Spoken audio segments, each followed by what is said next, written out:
On Mother's Day morning, my daughter handed me a pink envelope and said quietly, "Mom, please read it alone." There was something in her voice that made my heart pause. It wasn't excitement. It wasn't the usual childish energy. It sounded serious. I smiled and kissed her forehead. "Okay, sweetheart." The house was quiet that day. Too quiet. Sunlight filtered softly through the curtains, touching the walls like it didn't want to disturb the silence that had lived with us for the past year. It had been exactly 1 year since my husband passed away. 1 year since hospital rooms and unanswered prayers. 1 year since I held his hand for the last time. And 1 year since I promised myself that no matter what happened, I would stay strong for my daughter. I walked into my bedroom and closed the door behind me. I sat on the edge of the bed and looked at the envelope in my hands. For a moment, I wasn't ready to open it. Then I slowly unfolded the paper inside. "Dear Mom, I know you think I don't notice, but I do." My chest tightened. "I see the way you smile every morning before school, but sometimes your smile looks tired." My eyes began to blur. "I hear you crying in the kitchen when you think I'm asleep." My hands started trembling. I thought I had been careful. Every night after putting her to bed, I would sit alone at the kitchen table.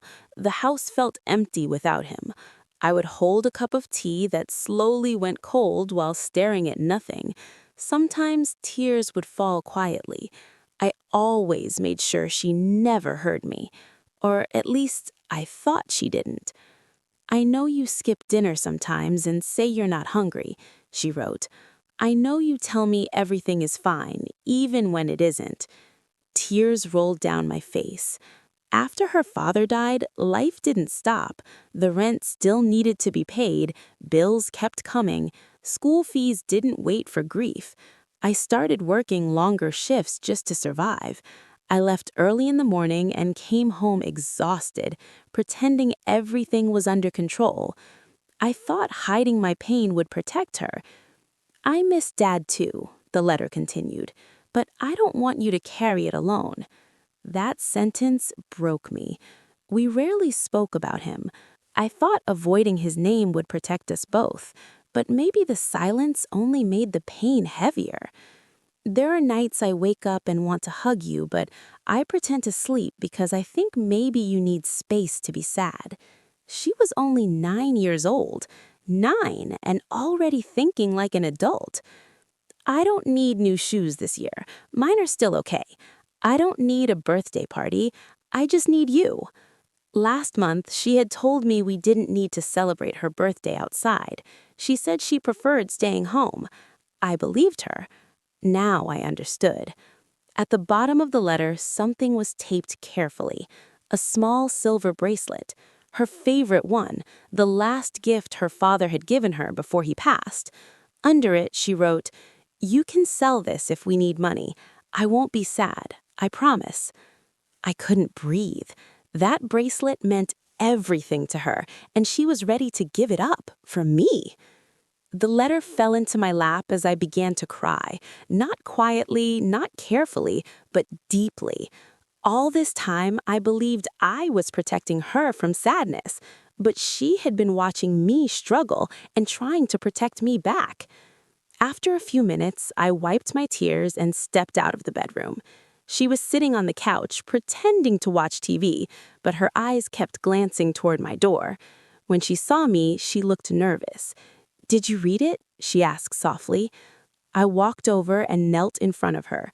Then I wrapped my arms around her tightly. She froze for a second, then hugged me back. "I'm sorry," I whispered. "For what?" she asked. "For making you feel like you had to be strong for me." She looked confused. "But Mom," she said gently, "we're a team." A team. Such a simple word, but it changed everything. That afternoon, we talked. Not about school, not about homework, but about him. We said his name out loud. We remembered how he used to burn pancakes on Sundays, how he would dance in the kitchen just to make us laugh, how once he got lost driving us to the mall and blamed the GPS. We laughed, and we cried, and for the first time in a year, our house didn't feel silent, it felt warm. That night, instead of cooking a proper meal, we ordered pizza and ate on the living room floor. We looked through old photo albums. At one picture, she smiled and said, "Dad wouldn't like you skipping dinner." I smiled back. "You're right." From that day on, something shifted between us. I stopped pretending to be unbreakable. Some nights, when sadness came, I told her honestly, "I miss him today." And she would sit beside me and say, "Me too." We didn't hide the pain anymore. We shared it. And somehow, sharing it made it lighter. A few weeks later, I received good news at work. I was offered a permanent position with stable hours and better pay. It wasn't a miracle, but it felt like hope returning slowly. When I told her, she clapped excitedly. "I knew you would be okay," she said proudly.